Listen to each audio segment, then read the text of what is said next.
আপনার আগে কি বলছিল?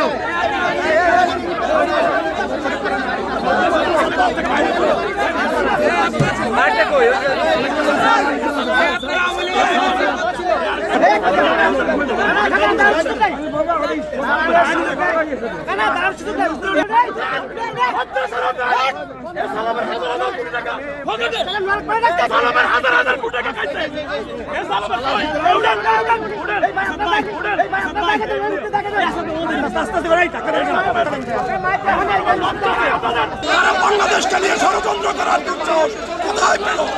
আমরা জীবনের অর্ধেক শেষ হয়ে গিয়েছি।